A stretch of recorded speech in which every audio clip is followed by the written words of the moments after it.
भगवान से प्रार्थना करना कि भोलेनाथ मुझे संतान दो, मना नहीं, संतान का सुख दो, मना नहीं, पर संतान ऐसी देना जो मुझे सुख दे, मेरे बुढ़ापे में मेरा साथ दे, मेरा साथ जो दे।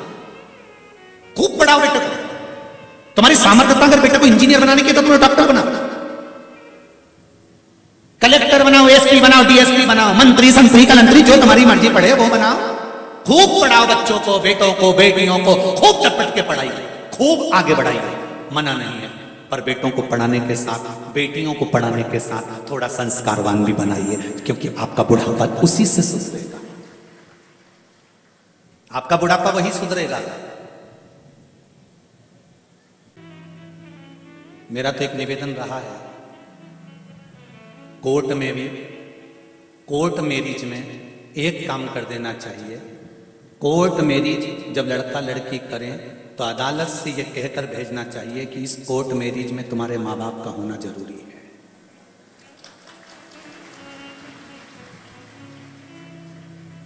बाप का घर कोई रेस्टोरेंट नहीं है कि 20 साल तक माँ बाप अपनी बेटी को पाल पोस कर बड़ा करें, 20 वर्ष तक माँ बाप अपनी बेटी को पढ़ाएं लिखाएं, करोड़ों का धन लगाएं, खूब सुंदर सुंदर आभूषण, रतन, माणिक, मोती, और माँ बाप उस बेटी को पाल पोस कर बड़ा करें, और 20 साल की जब बेटी हो जाए तो अपनी मन से कोर्ट पहुंचे और किसी के साथ में शादी कर कर चली जाए। माँ बाप, बाप का घर है, कोई रेस्टोरेंट या होटल नहीं है। इसलिए अदालत में हो जाना चाहिए कि कोर्ट मैरिज जब होगी जब तुम्हारे माँ बाप होंगे जिन्होंने 20 साल तक तुम्हें पाल पोस कर बड़ा करा है।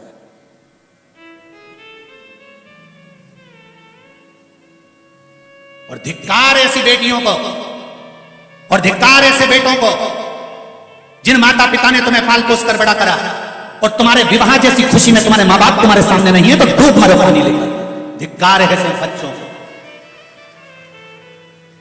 क्या करते हैं ऐसा तुम्हारी खुशी में?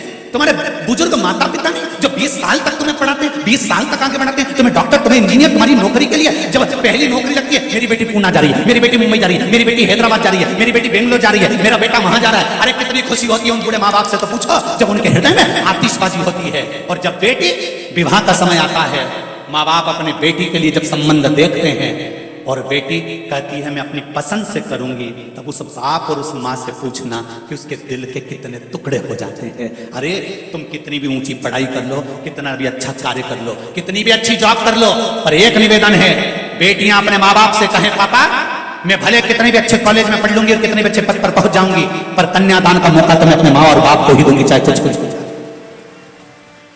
मैं अपने माता पिता को नरक नहीं भेज सकती। 94 तरह के नरक में एक नरक ऐसा होता है जिसमें जो माता पिता के घर में बेटी जन्म लेती है और वो कन्यादान नहीं करता तो बाप को 94 तरह का नरक भोगना पड़ता है। माता के शरीर में कीड़े पड़ने लगते हैं अगर वो कन्यादान नहीं करती। जिस बच्ची का जन्म देती है उस बच्ची का अगर कन्यादान नहीं होता, अगर माँ बाप अपनी बच्ची का कन्यादान नहीं कर पाते तो माँ बाप को भुगतना पड़ता है, और उसकी जवाबदारी बेटी और बेटों की होती है जो अपने माँ बाप से कहें कि हमारा कन्यादान करो, आप कन्यादान करो, आप ढूंढो लड़का, आप ढूंढ कर लाओ, मैं कहीं दूसरी जगह विवाह नहीं करूंगी, जहां मेरा बाबुल चाहेगा विवाह वही करूंगी। तब बाप का हृदय भी प्रसन्न चित्त हो जाता है। कहां भटक रहे?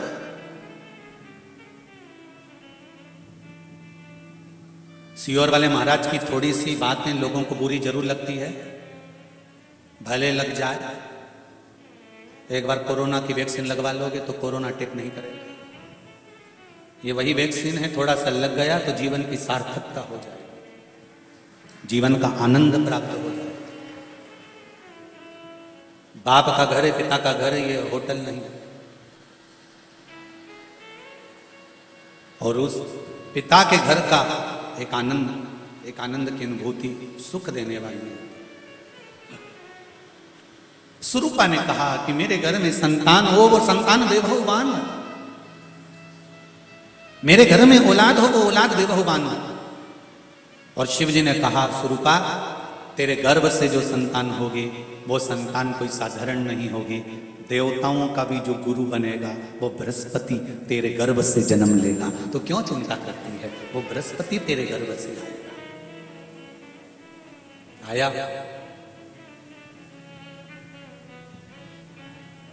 वही बृहस्पति। समय बीता, शंकर भगवान की आराधना बृहस्पति भगवान ने काशी में करी। बृहस्पतेश्वर महादेव काशी में विराजमान। कौन से महादेव? जम के बोलिए जरा। बृहस्पतेश्वर महादेव काशी में विराजमान है। जो अंगूठी में पुखराज नहीं पहन सकते, जिनकी भाग्य रेखा उल्टी चल रही हो, बृहस्पति चमक ही नहीं रहा हो, जिस काम में हाथ डालते हैं वो काम पूरा ही नहीं होता हो, तो एक बार काशी जाना, बृहस्पतेश्वर महादेव का स्पर्श करना, उनका अभिषेक पूजन करना और उनका स्पर्श कर कर एक बेलपत्र ब्राह्मण देवता से मांग कर लेकर जाना कि इन बृहस्पतेश्वर महादेव से मुझे एक बेलपत्र दे दो। तुम्हें पुखराज पहना कि नहीं पहना, हीरा रतन माणिक पहना कि नहीं पहना, वो बेलपत्र इतना चमत्कार कर देगी कि जिंदगी में कभी संपदा की कमी आएगी ही नहीं। अगर बृहस्पति नहीं चमके तो बृहस्पतेश्वर महादेव, जहां पर बैठकर बृहस्पति भगवान ने शंकर भगवान की आराधना करी है, रोज गंगा जल जाना, गंगा जल लेकर आना, शिव जी की आराधना करना, एक शिवलिंग का निर्माण करा, उसकी आराधना में बृहस्पति भगवान डूब गए, उसकी आराधना में बृहस्पति महाराज निरंतर लगे रहे और इतनी आराधना बृहस्पति महाराज ने करी, इतनी आराधना करी बृहस्पति महाराज ने कि शंकर भगवान सामने प्रकट हो गए। मांगो बृहस्पति, तुमको क्या चाहिए? कुछ नहीं, केवल आपका भजन। नाम रख दिया, तुम्हारा नाम वचस्पति रहेगा। बृहस्पति भगवान का एक नाम वचस्पति भी रख दिया और तुम साधारण नहीं रहोगे। तुमने मेरी आराधना करी है तो देवताओं के गुरु बनकर विराजमान हो। अब अभी तक 2 भार इंद्र के पास में थे। बहुत ध्यान देकर समझना ये नवग्रह कथा को। 2 भार थे इंद्र के पास। इंद्र देवताओं के गुरु भी बनकर बैठे थे। देवगुरु बृहस्पति की जगह पूर्व में इंद्र ही देवगुरु का पद संभाल रहे थे और देवराज का पद भी इंद्र के पास में था। कौन कौन से पद थे? जम के बोलो जरा। पहला पद देवराज इंद्र का, दूसरा पद देवगुरु, देवगुरु का पद भी इंद्र के पास में था और देवराज का पद भी इंद्र के पास में था। ये 2 पद जब होता है साधारण भाषा में आप ले लीजिए, किसी के पास में अध्यक्ष का पद भी है, किसी के पास में और कहीं का पद भी है, 2-3 पद उसके पास में विराजमान है, तो उसके पास में 2-3 पद अगर विराजमान है तो फिर उससे अगर एक पद ले लिया जाता है तो उसको अहंकार आ जाता है, उसको गुस्सा आ जाता है कि बताओ अभी तक तो मुझे पूछा जा रहा था, अब तुम तो वो पद पे भी जान दो। जैसे तुम किसी कुर्सी पर बैठे हो, कथा सुन रहे हो और इतने में कोई रिश्तेदार बाहेती जी का आ गया और तुम बढ़िया आराम से बैठे थे और बैठे बैठे इतने में बाहेती परिवार से कोई आया और उसने तुमको उठाया, प्लीज थोड़ा सा, और तुम्हें उठाकर दूसरी जगह बिठा दिया और उन्होंने अपने वाले को कुर्सी पर बिठा दिया। अब बोलो, जो उठा, जिसको उठाया था उसका भगोने जैसा मुंडा हुआ कि नहीं हुआ? अरे बोलो तो। अपन दूर कथा नहीं जाते, कथा अपन अपने ऊपर लेके चलो कि अपन कैसे समझे इस कथा को। बहुत अगर गहन तत्व की कथा सुनेंगे तो समझ में आएगी नहीं। यहां से सुनी, यहां से निकाल दी, बच्ची कुछ दी, ऊपर से निकल गई और मालूम पड़े थोड़ी देर बाद माताएं कुर्सी पे बैठी। अब फिर तो अपन तो अपने पर लेकर चलो ना कि जैसे कोई आप कुर्सी पर बैठ गए और इतने में इनके रिश्तेदार कोई आए और आने पर उन्होंने कहा दिया तुम यहां से उठो, दूसरी जगह जाके बैठो। इतने में तुमको बुरा लग गया, बुरा लगा, मुंह भगोने जैसा हो गया, गुस्सा आ गया। उसी तरह इंद्र के पास में 2 सत्ता थी, एक देवराज इंद्र थे और दूसरे गुरु का पद भी इंद्र के पास में था। देवताओं के गुरु बनकर इंद्र घूम रहे थे, पर अब उल्टा हो गया। शंकर भगवान ने बृहस्पति महाराज को देवगुरु बना दिया। अब जैसे देवगुरु बनाया तो इनका इंद्रदेव का मुंह, अरे बोलो तो तुम, भगोड़ ऐसा हो गया, कुर्सी उतरी कि मुंह भगोड़ा। अब इनका मुंह भगोने जैसा हो गया तो गुस्सा तो गुस्सा। इतने में इंद्र ने, बृहस्पति महाराज देवगुरु बन गए। इंद्र सिंहासन पर बैठे थे, अप्सराओं का नृत्य देख रहे थे। वहीं से देवगुरु बृहस्पति का आगमन हुआ। बृहस्पति महाराज जैसे ही आए तो इंद्र तो सिंहासन पर बैठकर पूरा अप्सराओं का नृत्य देख रहे थे। उनको देवगुरु बृहस्पति से मतलब ही नहीं था।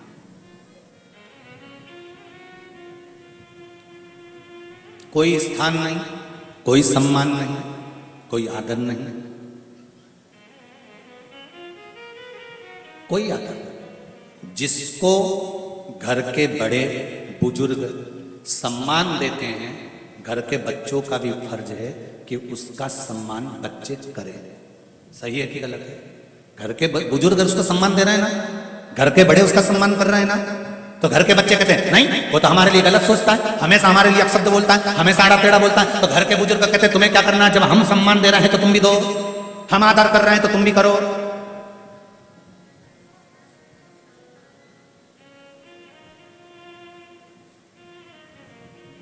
पर नहीं महाराज, आदर आप भी करो, सम्मान आप भी करो, पर वो आदर वो सम्मान बहुत मुश्किल। अब जब बृहस्पति महाराज का सम्मान नहीं हुआ, बृहस्पति महाराज वहां से उठकर चले गए, बोले नहीं। जो समझदार होता है वो तुरंत कह देता है कोई बात नहीं, मैं चले जाता हूं। कोई मुख पर क्रोध नहीं, कोई चिड़चिड़ प्रवृत्ति नहीं, कोई अपशब्द नहीं। एक बात मैं आप सबको कहना चाहूंगा, किसी जगह पर यदि आपका अपमान हुआ है, बहुत ध्यान देना जरा, कथा थोड़ी भारी है पर समझ लोगे आप। किसी जगह पर यदि आपका अपमान हुआ है तो आप भगवान शंकर को धन्यवाद देना कि मैंने पूर्व में किसी का अपमान करा होगा तो मेरा हिसाब आपने इतनी जल्दी बराबर कर दिया है, इतनी जल्दी बराबर कर दिया।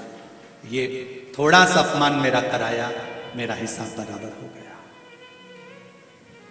कोई गाली दे रहा है, देने दो, शंकर भगवान को धन्यवाद देना, बाबा बड़ी कृपा करी, मैंने पूर्व में इसको गालियां दी होंगी, अपशब्द कहा होगा तो इसने मुझे पलट कर गाली दे दी, अपशब्द कह दिया। ये तेरी कृपा है, ये तेरी दया।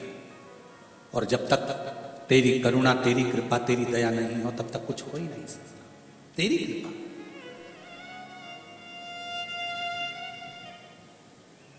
भगवान से कहो, हे देवाधिदेव महादेव, मैं ये नहीं कहता कि मुझे रोने मत देना, क्योंकि कर्म का भोग तो मुझे भोगना पड़ेगा। देवाधिदेव महादेव से कहो, हे देवाधिदेव महादेव, मैं ये नहीं कहता कि मुझे रोने मत देना, पर इतना जरूर कहता हूं तेरे सिवा किसी दूसरे के आगे झुकने मत देना, बस इतनी कृपा कर। मैं ये नहीं कहता कि मुझे रोने मत देना, बस तुझसे निवेदन है कि केवल तेरे दरबार के अलावा किसी दूसरी जगह पर मुझे झुकने मत देना, क्योंकि मैं जानता हूं अगर तू मुझे अपना समझता है, झुकने नहीं दे सकता तो फिर रोने भी नहीं देगा, ये मेरा विश्वास कहता है। तू रोने भी नहीं देगा। एक पत्र में कहा है, देखिए,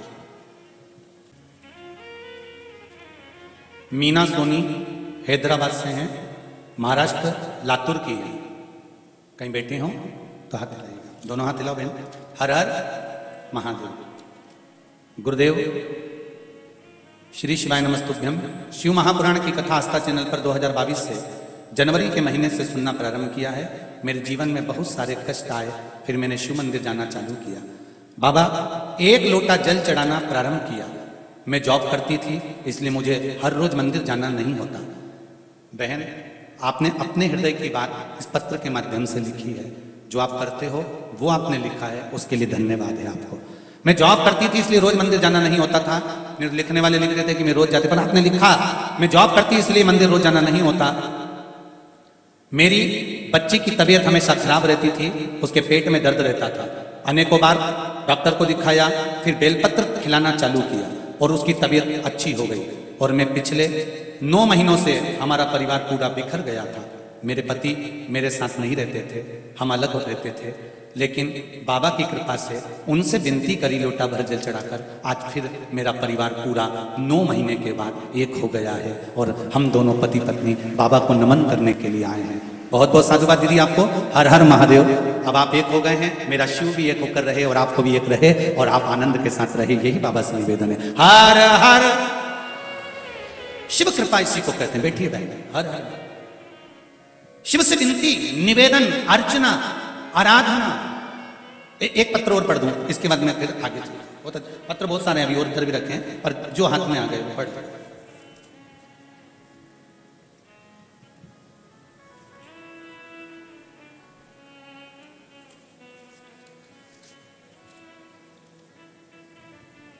मैं राम सागर तिवारी गोरखपुर से हूं, हैदराबाद में रहता हूं। कहीं बैठे हैं राम सागर जी? आप ही हैं? दोनों हाथ हिला दीजिए। हर हर महादेव। मैं राम सागर तिवारी गोरखपुर से हूँ, हैदराबाद में रहता हूँ। मैं आपकी कथा टीवी पर सुन रहा था, आपका प्रश्न करना चाहता था। भोले बाबा की कृपा से आपका दर्शन हो गया। गुरुजी, आपने जो बेलपत्री का उपाय बताया था वो मैं करना चालू किया। बाबा की कृपा से मेरा शुगर नॉर्मल हो गया। कोई दवाई नहीं लिया था। गुरुजी, मेरा बाबा से यही प्रार्थना है कि मेरा बेटा 10वीं में है, वो भी बाबा की कृपा से आपकी भक्ति में और अच्छे नंबर से उत्तीर्ण हो। अब शुगर ठीक है आपकी? शुगर लेवल में है? बाबा की कृपा ऐसी ही बनी रहे, विराजमान हुई है। हर हर महादेव। बैठिए बैठिए बैठिए। हर हर महादेव। शिव कृपा, शंकर की दया।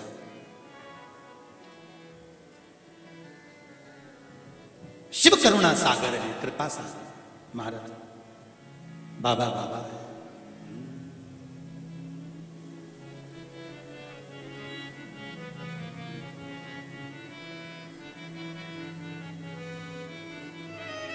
बाबा शिव की कृपा, शंकर के उदार। मेरे शंभू, मेरे ओघड़दानी, मेरे शंकर, मेरे दयालु, नित्य प्रति लीला करने वाले, नित्य प्रति आनंद करने वाले, और ऐसी कृपा शिव की बनी हो महाराज। शिव ओघड़दानी, त्रिकालदर्शी, कैलाशी, अविनाशी शिव की आराधना मूल सुख देने वाली। श्री शिवाय नमस्तु। सब बोलिए प्रेम से, आनंद से, और बोलने के बाद बाबा से अपने हृदय की बात भी बोलिएगा। श्री शिवाय नमस्तु। श्री शिवाय नमस्तु। श्री शिवाय नमस्तु। श्री शिवाय नमस्तु।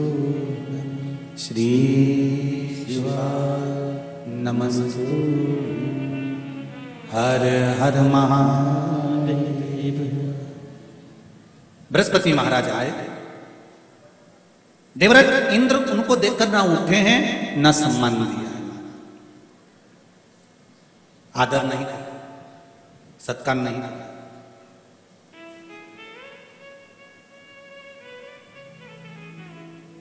पद की एक गनीमा होती है। एक बात बहुत ध्यान दीजिएगा, आदर करने में पीछे मत हटो। सम्मान करने में, सत्कार करने में, आदर करने में कभी पीछे मत हटो। जितना बन सके सबका आदर करो, सबका सम्मान करो।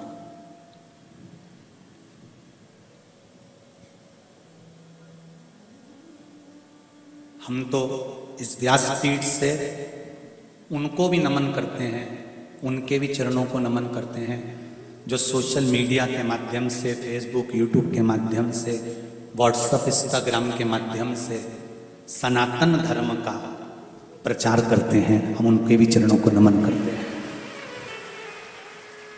जो सनातन धर्म को, हिंदू धर्म को, सनातन धर्म को, जो अपने सोशल मीडिया के माध्यम से, फेसबुक, यूट्यूब, इंस्टाग्राम, व्हाट्सएप के माध्यम से भी हिंदू को जगाने का, सनातनियों को जगाने का जो काम करते हैं, ये व्यासपीठ से मैं उनको नमन करता हूं कि आप अगर बड़े रूप में कुछ नहीं कर सकते तो कम से कम अपने मोबाइल के माध्यम से तो सनातनों को जगा रहे हैं। इतना भी बहुत है।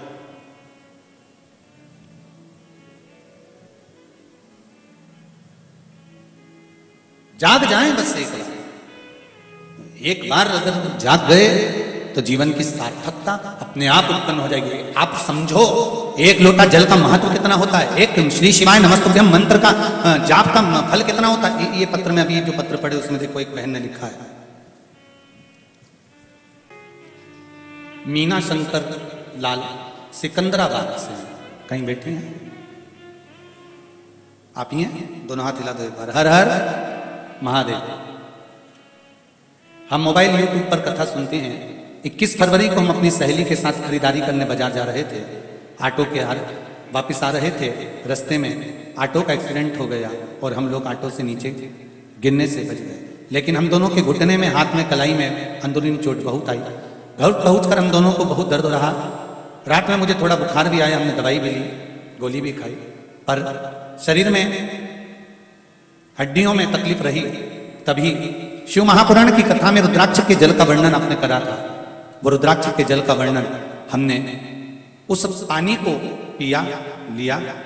सीहोर से भी जल रुद्राक्ष को बुलवाने वाले थे, पर योग नहीं बन पाया, और जो रुद्राक्ष उनके पास में थे उसका स्मरण किया। बाबा की कृपा से हम शीघ्र अतिशीघ्र बाबा की दया से ठीक हुए। यही शिव को धन्यवाद देना है। विराजो बहन, हर हर महादेव। बेटी, एक पत्र और बड़े भाव से किसी ने लिखा है,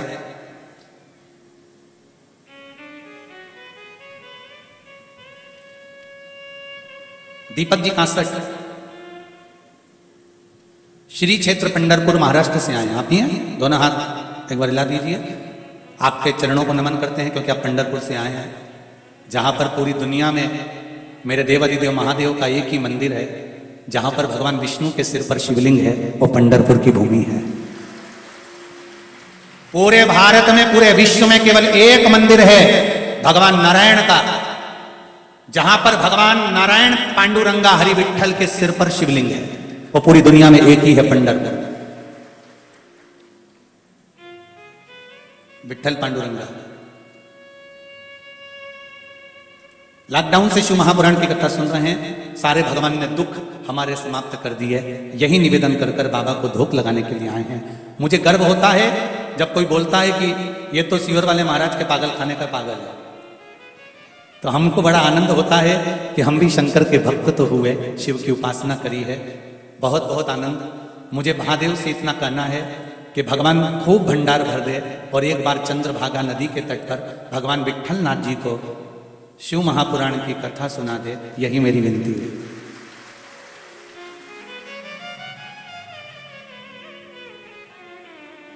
कासट जी, दिल तो हमारा भी वहीं लगा हुआ है। बस कमर पे से हाथ हटाकर एक बार इशारा कर दे, तुरंत पहुंच जाएंगे। प्रयास पूरा करेंगे। हमारा भी मन है कि जिस धरा पर हरि विठल शंकर भगवान को शिवलिंग सिर पर रखे हुए हैं, शिवलिंग के चक्कर में ही रुक्मणी जी को दूर कर दिया है। शंकर भगवान ने नंदी को चौराहे पर खड़ा कर दिया है। ऐसे हरि विठल को एक बार शिव महापुराण की कथा तो सुनाने का दिल हमारा भी है, मन है। प्रयास पूरा करेंगे।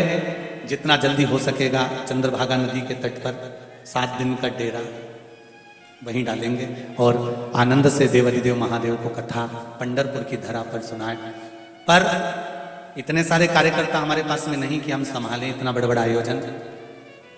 टेंट हम लगा दें बाबा भोलेनाथ की कृपा से, माइक सिस्टम हम लगा दें भोलेनाथ जी की कृपा से, पर इतने लोगों को रुकाना और भोजन भी देवादिदेव महादेव करा देगा, और रुकाने की व्यवस्था जो पंडाल लगेगा उसमें करा देंगे। पर वीआईपी कोई व्यवस्था बाबा देवादिदेव महादेव ना करे, पर भूखा कोई ना सोएगा। ये देवादिदेव महादेव की कृपा रहेगी, ऐसा विश्वास कर कर संभालना पंढरपुर वालों को पड़ेगा। प्रयास करेंगे जल्दी से जल्दी। अगर बाबा चाहेगा तो वहां पर भी कोई भगत तैयार हो गए तो पहुंच जाएंगे। हर हर महा शिव कृपा है उस ओघड़दानी की तरह। तेरी कृपा बिना ना हिले एक भी अणु, लेते हैं श्वास तेरी कृपा से तनु। ये शिव कृपा। महाराज शिव महापुराण की कथा कर रही है। देवराज सिंहासन पर बैठे हैं, अप्सराओं का नृत्य देख रहे हैं, पर बृहस्पति महाराज का सम्मान नहीं करा। बृहस्पति बाबा चल रही है।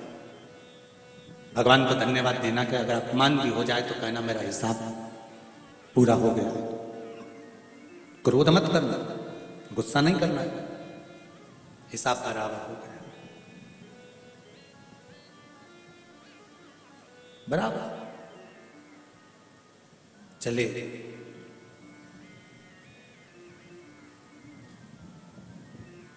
महाराज चलते चलते बृहस्पति बाबा देवादिदेव महादेव के पास पहुंच गए। शंकर जी ने पूछा, आप तो देवगुरु बृहस्पति, देवताओं के गुरु हो, तुम्हें तो सिंहासन पर बैठना था जहां इंद्र की सभा हो रही है, और इंद्र की सभा वाले स्थान पर एक देवगुरु बृहस्पति का पद अलग रखा जाता है, एक सोफा एक सिंहासन अलग रखा जाता है, तो तुम्हें तो वहां बैठना था। फिर तुम यहां कैसे? कहा, इंद्र ने ध्यान नहीं दिया। जब मैं गया था तो सारे स्थान भरे हुए थे, कोई स्थान खाली नहीं था। किसी को कष्ट देना ये ठीक नहीं है, इसलिए मैं वापस आ गया। शिव जी ने ध्यान लगाकर देखा। क्या देखते हैं भोलेनाथ, इंद्र ने बृहस्पति महाराज को देख लिया था, उसके बाद भी खड़े नहीं हुआ, आदर नहीं करा, सम्मान नहीं करा। तब समझ गए कि जरूर इंद्र ने ये सब जानकर कर करा है, जानकर कर। जैसे कमल का पुष्प ना मिलने पर कमल गट्टे का जल शंकर को समर्पित कर देने से, भगवान शिव को जल समर्पित कर देने से शरीर का रोग समाप्त होकर शरीर में नूतन ऊर्जा प्राप्त होती है। उसी तरह शंकर भगवान ने देखा बृहस्पति को, तो भगवान शंकर ने कह दिया, हे बृहस्पति देव, जो कमल का पुष्प पड़ा हुआ है मेरे पास में, इस कमल के पुष्प को लेकर जाइए और आप अपने अंगिरा बाबा के भवन में प्रवेश कर जाइए। एक बात बहुत ध्यान दीजिएगा महाराज,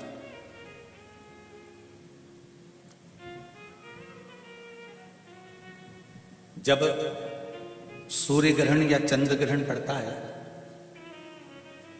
तो जो बच्चा शरीर से रोगीला ज्यादा होता है या रोग उसको घेरे रहता है, तो मुट्ठी भर ज्वार का दाना उस बच्चे के हाथ में पस भरकर वो ज्वार का दान करवा दिया जाता है। जैसे यदि आप लोगों ने शिव पंचायत, शिव महापुराण की कथा सुनी हो, या महेश्वरी समाज मुंबई द्वारा अंधेरी में हुई स्कंद पुराण महेश्वरी समाज द्वारा जो हुई थी, अगर वो श्रवण करिए तो उसमें बताया गया है कि कुछ चीजों के दान ऐसे होते हैं जिन दान को करने से व्यक्ति के जीवन में समृद्धि, वैभव, लक्ष्मी की प्राप्ति हो जाती है। और वो दान बहुत सारा धन का या वैभव का दान नहीं है। हम जिसको प्रयोग कर रहे हैं, जैसे ज्वार का दान करने से रोग से मुक्ति होती है, रोग से मुक्त होता है। उसी तरह आप चिंता मत करो बृहस्पति देव, अब आप जाइए, इंद्र को इसका भोग भोगना पड़ेगा। जब बृहस्पति महाराज चले गए और भगवान शंकर ने कहा दिया, बृहस्पति महाराज अब आप जाना मती, उस देवगुरु के सिंहासन पर आप मत बैठे, आप रखो। बृहस्पति महाराज वापिस आ गए। इंद्र को लगा बृहस्पति महाराज का अपमान हो गया, बृहस्पति महाराज को बुलाने गए, नहीं आए। इंद्र को क्रोध आ गया, उन्हें विश्वरूपा जी को गुरु बना दिया। कौन थे ये विश्वरूपा? इंद्र के भाई, दिति की संतान, विश्वरूपा जी को गुरु बना दिया। अब विश्वरूपा जी गुरु बन गए, बैठ गए। विश्वरूपा जी के 3 मुख थे, एक मुख से भाग ग्रहण करना, दूसरे मुख से सोमपान करना, तीसरे मुख से राक्षसों को भाग देना। इंद्र को क्रोध आ गया, क्योंकि जब व्यक्ति पद पर, प्रतिष्ठा पर आगे बढ़ता चले जाता है, उसका जब बहुत जगह पर मान सम्मान प्रतिष्ठा मिलती रहती है, तो उसको थोड़ी सी बात में क्रोध आ जाता है, थोड़ी सी।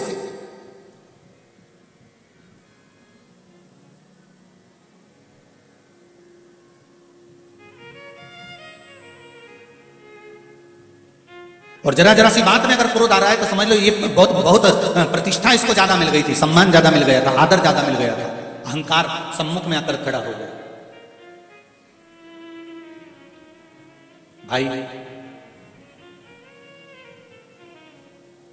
मंदिर जाने से क्या मिलता है? शिव महापुराण की कथा कहती है, अहंकार जो सिर में भरा रहता है, जब भगवान के चरणों में हम झुककर प्रणाम करते हैं, हमारा ये मटका अहंकार का जो खोपड़िया में भरा हुआ है, सिर में भरा हुआ है, वो अहंकार का पूरा मटका देवादिदेव महादेव के सामने खाली हो जाता है। अभिमान वहां लुढ़क जाता है। इसीलिए शायद शिव महापुराण की कथा कहती है कि शंकर जी कहते हैं, तुम वो दो जो तुम्हारा खुद का है। अब तुम्हारा खुद का क्या है? शरीर क्या तुम्हारा है? ये तो माता पिता का दिया हुआ है, ध्यान देना।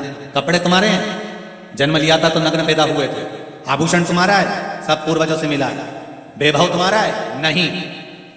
मनुष्य का अपना कुछ है तो व्यक्ति का अहंकार खुद का है। शंकर भगवान कहते हैं जो तुम्हारा खुद का है वो मुझे दो, और व्यक्ति का अहंकार खुद का होता है। इसलिए मंदिर जब जाओ, कथा में जब जाओ, तो अहंकार लेकर मत जाना, जाना तो अपना अहंकार भगवान को समर्पित कर कर आना कि मुझे यह अभिमान नहीं रखना प्रभु, यह अहंकार आप रख लीजिए, यह अभिमान मुझे नहीं थी। इस अहंकार का मैं क्या करूंगा?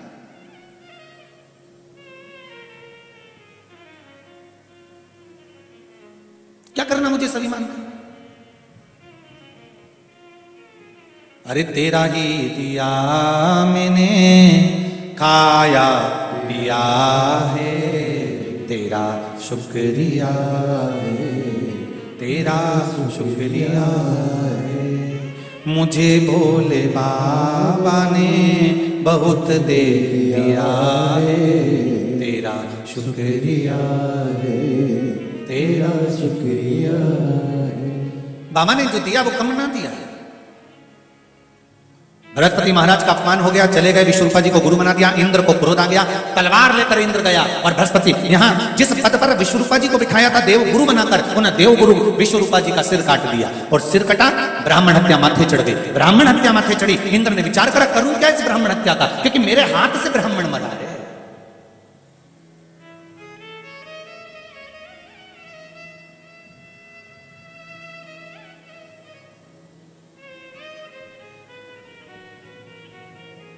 सब कुछ करो पर घर में प्रतिदिन हत्या मत करो। ऐसा कोई घर नहीं जिसके घर में प्रतिदिन हत्या नहीं होती।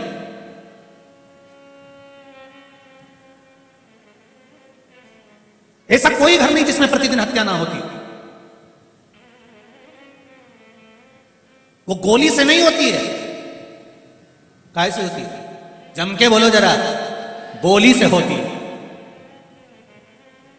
ऐसा कोई घर नहीं जिसके घर में प्रतिदिन हत्या नहीं होती हो, बस अंतर एक है, गोली से हत्या होती है तो शरीर मर जाता है, बोली से हत्या होती है तो यह आत्मा मर जाती है, जिसने बोला उसके प्रति समाप्त हो जाती है। नहीं बनता ज्यादा काम, कम कर लो। नहीं बनता किसी से व्यवहार, थोड़ा कम कर लो। पर निवेदन है, ऐसा शब्द ना बोलिएगा जिससे किसी के हृदय को चोट पहुंच जाए और उसके दिल को चोट पहुंची तो वो देवादिदेव महादेव को चोट पहुंची। शब्द अच्छे। एक बात कहें हैदराबाद वालों, जीजियों, कोई कमी नहीं किसी के घर में। 2 रोटी सब प्रेम से खा रहे हैं, खूब आनंद से जिंदगी जी रहे हैं, किसी के यहां कोई कमी नहीं है।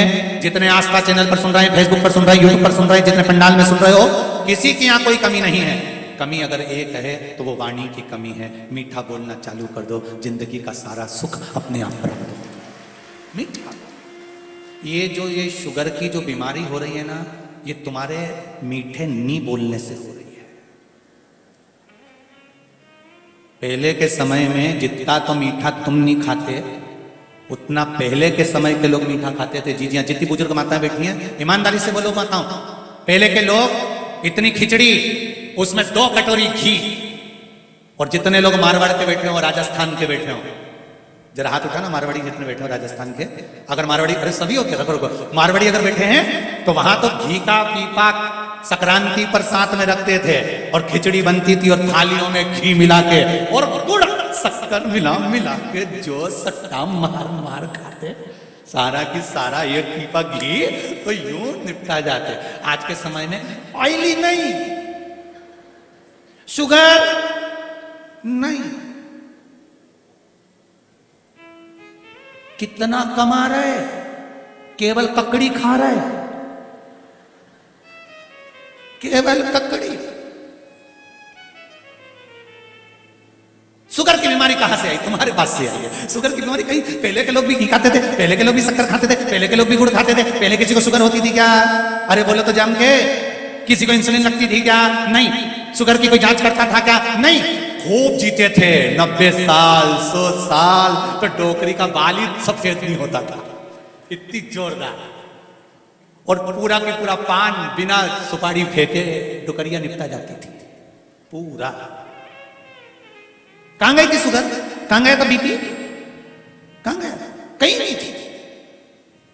क्यों? क्योंकि पहले के लोग जितना मीठा खाते थे उससे दुगना मीठा अपनी वाणी से बोलते थे। क्योंकि मीठा जो खाया है उसको डोनेट करो, निकालो। जब मीठा देते रहोगे तो शुगर अंदर शरीर में लेवल में रहेगी। अपनी जीवान से मीठा बोलना चालू कर दो, शुगर लेवल में आ जाएगी। तुम थोड़े दिन बोल कर तो देखो, तुम भी प्रसन्न, क्योंकि शुगर की बीमारी, बीपी की बीमारी होती कैसे? टेंशन से। क्योंकि किसी ने कुछ बोला और तुम अंदर ही अंदर अंदर ही अंदर घुटते गए तो शुगर बीपी हो गया। लेवल बराबर करो, मीठा बोलना चालू करो। जैसे ही मीठा बोलना चालू करोगे, परिवार के लोग तुम्हें पूछने लगेंगे, हमारे काका जी कितना बढ़िया बोलते, हमारी काकी जी कितना बढ़िया बोले, हमारी चाची जी बहुत बढ़िया, हमारे नाना जी बहुत बढ़िया, हमारी भाभी बहुत बढ़िया। जैसे ही मीठा बोलना चालू करें, शुगर बीपी सब लेवल में आना चालू। बोलना तो चालू करो, सुधरोगे। क्या विचार है? कब से? अरे जम के तो बोलो, आज से पक्का है। नियम ले लो, आग लगे बस्ती में, अपन रहे हो मस्ती में, कोई कितना ही कुछ भी बोले, अपन खजूर वाली चोटी बना के चकाचक चले जाओ। क्या करना उसमें? छोटी सी जिंदगी है, कब चले जाएंगे पता नहीं है। मुस्कुरा कर जी, मुस्कुरा कर। बहू अब शब्द बोल रही है, उसको बुलाओ, राइनोन लाओ, 7 बार उतारो। गजब की है ये तू, भगवान को धन्यवाद दूं कि तू मुझे मिली और मैं तुझे। बहू भी कहेगी डुकरिया पागल हो गई। कह देना सियोर वाले महाराज की शिव महापुराण की कथा से, पागल खाने के रहने वाले पागल ही हो। क्या कहना, सांस रूठ जाए, बहुओं से निवेदन है, एक आंख में काजल लगा, एक की गायब कर जाए। और डुकरिया के पास पहुंच जाए पल्लू वल्लू लेके, रोज भले पल्लू नहीं ले तो आज ले ले इतना, और इतना पल्लू लेके अम्मा के पाँव पड़ ले। अम्मा भी मन में सोचेगी पागल वागल तो नहीं हो गई, हवा मवा तो नहीं लग गई कहीं की, कैसी हो गई पता। एक आंख में काजल लगाई, एक आंख का गाया, पल्लू इतना करी आई। सास के चेहरे पर प्रसन्नता आ जाएगी। कितनी छोटी सी जिंदगी है साहब, इसको खुश होकर जी लो, फिर मिले ना मिले फुल एंजॉय के साथ अपने जीवन को जी, अपने जीवन को। पति कमाता है, घर में लाकर देता है, उसको अगर तुम समय पर जब वो आया और माता और पत्नी का चेहरा अगर प्रसन्न नहीं दिखता ना, तो वो करोड़ों की कमाई उसके लिए धूल के बराबर है साहब। करोड़ों की कमाई उसके लिए धूल है। जब वो आए ऑफिस से, दुकान से, ऑफिस से, व्यापार से, तुम माँ का चेहरा और पत्नी का चेहरा प्रसन्न दिखता है तो 2 रोटी वो भी ज्यादा खाता है और खाकर कहता है आज आनंद आ गया। नहीं तो तुम चाहे मीन चाउमीन खिला दो, चाहे छम्मक लड्डू खिला दो, से कोई फर्क नहीं पड़ेगा। अब तुम उससे कहो कि डोसा खा लो, वो के कई डोसा खाओ, मेरा तो खुद डोसा बन गया, कई डोसा प्रेम से।